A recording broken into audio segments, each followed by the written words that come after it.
Hello, dear students. In this video, we're going to continue our chapter Respiration.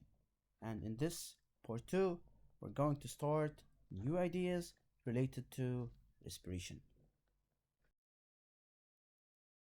So, in the last video, we discovered the different organs of the respiratory system. We listed the characteristics that favor the exchange of gases at the level of the alveoli. In this video, we're going to study the reactions between hemoglobin and the respiratory gases oxygen and carbon dioxide, and how to write the word and the chemical equations. Also, we will distinguish between the synthesis reaction and the assimilation one. Activity 4, transport of respiratory gases. In this slide, we're going to identify why do we have the color of the blood entering the lungs having dark red color, and why the blood leaving the lungs is bright red in color. The answer is simple. The blood entering the lungs is poor in oxygen. That's why it has the dark red color. While the blood leaving the lungs, it has bright red color since it's rich in oxygen. Why? Because at the level of the alveoli, the oxygen gas diffuses from the alveoli toward the blood, while CO2 diffuses from the blood toward the alveoli. So how are these gases transported by blood? We are going to identify this. We talk about the different constituents of the blood. We have plasma that represent about 55%. Plasma, mostly water, carries dissolved molecules and plasma proteins for clotting. Red blood cells, they transport oxygen and carbon dioxide. They are bound to hemoglobin. They contain no nucleus. They are called anucleated cells. They can't repair themselves, and their lifespan is about 120 days. White blood cells, they are the immune cells. They are the soldiers of the immune system. And red blood cells, as we said, they are anucleated cells. They have a role in transportation of the respiratory gases, oxygen, and carbon dioxide. An important note here that hematocrit, it represents the percentage by volume of red blood cells in blood. So here, let's move to the red blood cells. As I said before, they are disc-shaped, they are anucleated. We have about 5 million red blood cells per millimeter cube, and red blood cells, they contain a protein. This protein is called hemoglobin of symbol Hb. Hemoglobin can bind either to oxygen or carbon dioxide, where oxygen and carbon dioxide, they are called respiratory gases. So you have to know this, okay? So let's start. How are the respiratory gases transported by hemoglobin? Forms of transport of oxygen gas and that of carbon dioxide. Let's start with oxygen gas. Oxygen gas is transported in two forms in blood, either in the form of oxyhemoglobin, HbO8, which represents about 98% of transported oxygen, or in the form of oxygen dissolved in plasma, which represents only 2%.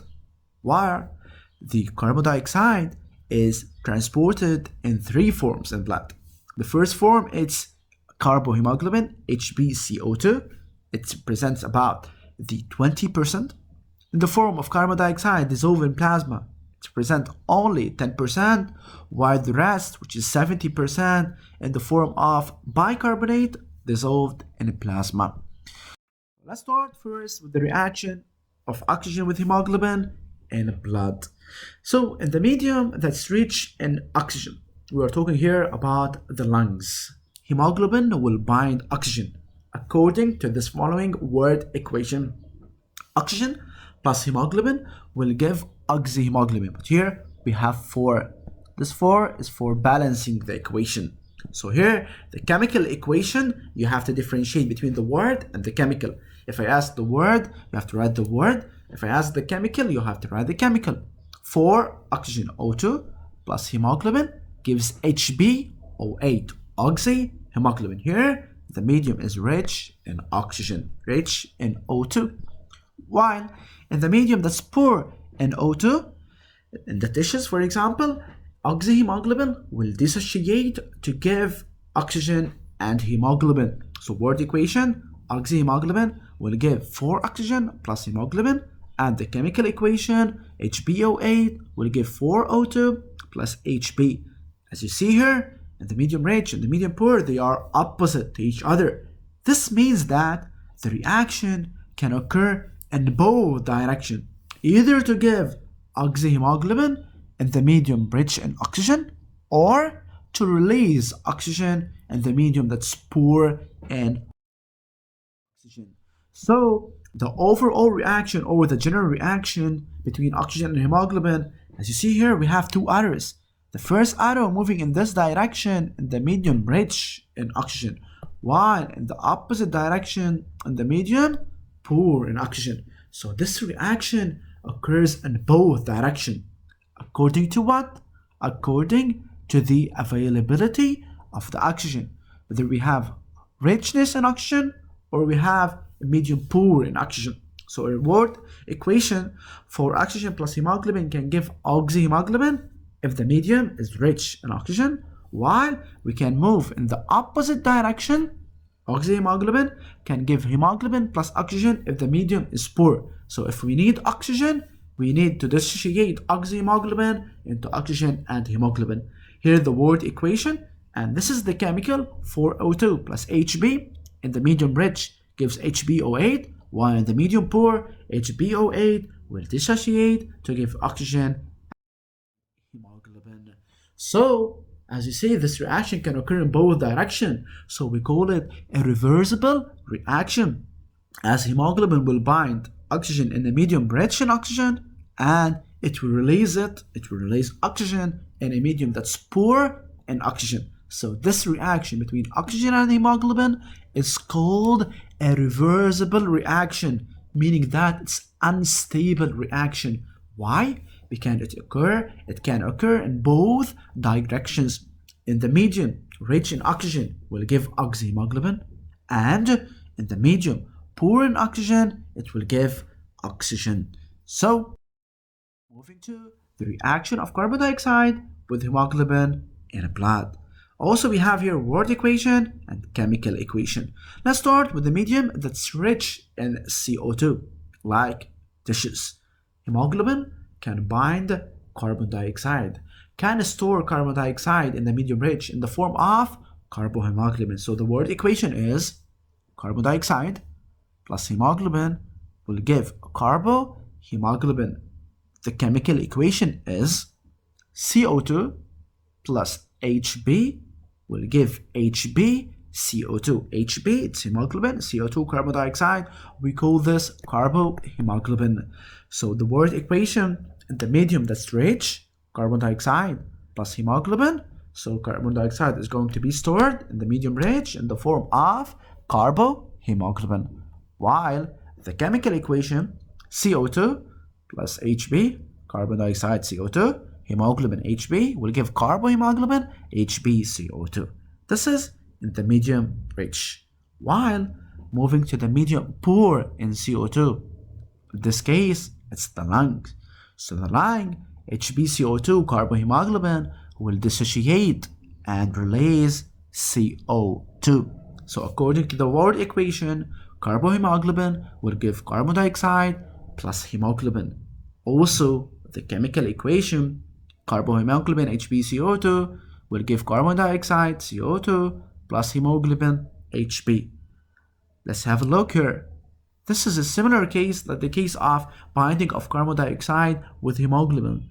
It's similar to that of binding of oxygen to hemoglobin in blood. So this reaction either can give carbohemoglobin or carbohemoglobin will dissociate to give carbon dioxide. So this means that this reaction can occur in both directions. So the general equation, word equation, carbon dioxide plus hemoglobin, in the medium rich, it moves in this direction, will give carbohemoglobin. While if the medium is poor in CO2, carbohemoglobin will give carbon dioxide plus hemoglobin. So chemical equation CO2 plus Hb. In the medium rich will give HbCO2, while in the medium poor HbCO2 will dissociate to give hemoglobin plus CO2. So the reaction is also called reversible reaction. So the reaction between carbon dioxide and hemoglobin is reversible. What the meaning of reversible? It's unstable, as hemoglobin binds carbon dioxide, the medium rich in carbon dioxide, and releases it in a medium that's poor in carbon dioxide. So as a conclusion here, you have to know that oxygen and carbon dioxide reaction with hemoglobin in blood, both of them, they are called reversible reactions. They are called unstable. Why? Because they can occur in both directions, where oxygen binding with hemoglobin can give oxyhemoglobin in the medium rich, while medium poor in oxygen, oxyhemoglobin will dissociate to give oxygen and hemoglobin. Regarding the reaction of carbon dioxide with hemoglobin, carbon dioxide will bind to hemoglobin to give carbohemoglobin in the medium that's rich in carbon dioxide, while in the medium that's poor in carbon dioxide, carbohemoglobin will dissociate to give hemoglobin plus carbon dioxide. This means that both reactions, they are reversible reaction, they are unstable reaction. So you have to study these reactions. You have to know how to write the word equation, how to write the chemical equation, and also how to write the general equation. For example, sometimes I'm going to ask about the general equation. I don't want the medium rich or medium poor. Or sometimes I'm going to say write the reaction between hemoglobin and oxygen in the lungs. Lungs is rich in oxygen, so oxygen will bind with hemoglobin to give oxyhemoglobin. So you have to be careful about these notes. This figure is showing the blood that's flowing through the lungs. The hemoglobin, the red blood cells, they bind oxygen. Also, hemoglobin will bind to form oxyhemoglobin, will bind to oxygen for sure. And the blood flows, the bast cells with very little oxygen in the form of oxyhemoglobin will break down and releases oxygen. Then oxygen diffuses into the cells of the body, and the hemoglobin and the red blood cells goes back to the lungs to pick more oxygen. So as a conclusion, a gas exchange in the alveoli, we have the atmosphere. We have first O2. We get O2 by the process of inhalation, the rich at the level of the lungs, the alveoli. So we have binding of oxygen with hemoglobin to give oxyhemoglobin, and since in the lungs we have medium rich in oxygen, then the oxygen is going to move to the tissues. At the level of the tissues, we have CO2 free in plasma, or in the form of HCO3 minus bicarbonate or carbohemoglobin, and then we have the CO2 we're going to be released by the process of exhalation.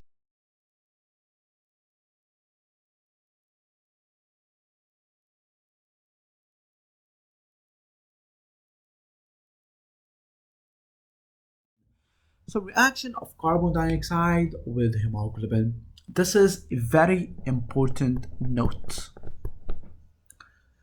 Carbon monoxide gas, CO. All of you know that we have carbon dioxide, CO2, while carbon monoxide, CO, is mainly found in smoke. It binds in an irreversible manner, meaning that in a stable manner. What does this mean? This means that the reaction occurs only in one direction and can't occur in both directions, like in the case, if you remember, the oxygen with hemoglobin or carbon dioxide with hemoglobin. So this makes this reaction very toxic and leads to intoxication. How? So carbon dioxide, as you said, is present in smoke. It will bind in a stable manner, irreversible. Reversible, meaning that can occur in both directions. Irreversible can't occur in both directions. It's stable. So CO will bind to hemoglobin, and thus this will prevent the binding of oxygen and carbon dioxide to hemoglobin. This will lead to less amount of oxygen to be delivered to all the body cells. So they can produce less energy, since we need oxygen to produce energy. And Carbon dioxide, as such, will accumulate in these tissues. Accumulation of carbon dioxide leads to intoxication. So the chemical equation is CO plus Hb will give HbCO. This is a stable reaction. It occurs only in this direction.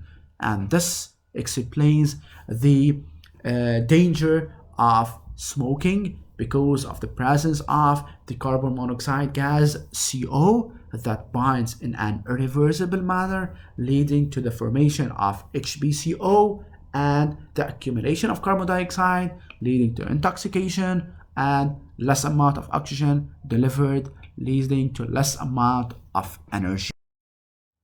So compare the aspect of the blood entering the lungs to that leaving the lungs. Explain this change in color. So blood entering the lungs is dark red in color. Already we explained this. Then blood leaving them, which has bright red color. Why dark red? Because it's poor in oxygen. Why leaving it has a bright red? Because it's rich in oxygen. Since entering the lungs, blood is poor in oxygen, and to be more specific, poor in oxyhemoglobin. While blood leaving the lungs is rich in oxygen, we have high amount of oxyhemoglobin, bright red color. Compare the aspect of the blood entering the organs to that leaving the organs. Explain this change in color. So blood entering the organs is brighter red color than blood leaving, having dark red. Since entering the organs, blood is rich in oxygen. We have high amount of oxyhemoglobin, while blood leaving the organs is poor in oxygen, yet it's poor in oxyhemoglobin. So we have two types of blood circulation in the human body. We have the large circulation, it's called the general circulation, and we have the small circulation, it's called pulmonary circulation. Let's start with the small one. Pulmonary circulation. Pulmonary circulation is the circulation of blood between the lungs and the heart only. Between the heart and the lungs only. This is called the small circulation. Pulmonary, everything's related to the lungs. So it's between the heart and the lungs. What's the aim of this circulation? It aims to oxygenate blood and to get rid of CO2. Moving to the systemic circulation. Systemic circulation is the circulation of blood between the heart and all the body organs. That's why it's called systemic, all the body systems. It aims to transport oxygen and nutrients to the body cells and to drain away their carbon dioxide and waste. Pay attention, I repeat this. Pulmonary circulation is the small circulation. Pulmonary, lungs, so it's between the heart and the lungs. What's the aim of this type of circulation? It aims to oxygenate blood and to get rid of CO2. While the systemic circulation, it's called the general circulation, it's between the heart and all the body organs. It aims to transport oxygen and nutrients to the body cells and to drain away carbon dioxide waste. Also, we have two types of reactions in the body. We have something called oxidation reaction and something called assimilation or synthesis reactions. Oxidation reactions. They use oxygen and nutrients, mainly glucose, to produce energy, and waste carbon dioxide and water vapor, they are released in this reaction. So they use oxygen and nutrients, mainly glucose, to produce energy, while waste carbon dioxide and the water vapor, they are released during this reaction. Assimilation is called the synthesis reaction. It uses the nutrients and energy to synthesize new organic molecules like proteins and carbohydrates and others. So assimilation, using nutrients and energy, they are used, they are the reactants to produce or synthesize new organic molecules. So proteins, carbohydrates, and others, they are the products. So I repeat it, oxidation reaction, it uses oxygen and the nutrients, mainly glucose, to produce energy, whereas water vapor, waste and carbon dioxide, they are released during this reaction. Assimilation or synthesis, where It uses nutrients and energy to produce new organic molecules. Okay, study these notes very well and hope this video will help you to understand the reactions that occur between oxygen and hemoglobin, between carbon dioxide and hemoglobin, and the very important note between carbon monoxide and hemoglobin, the different types of circulation, pulmonary circulation and systemic, and the different type of reaction, oxidation reactions and assimilation reactions. Study these notes and hope this video will help you. Thank you. Bye bye.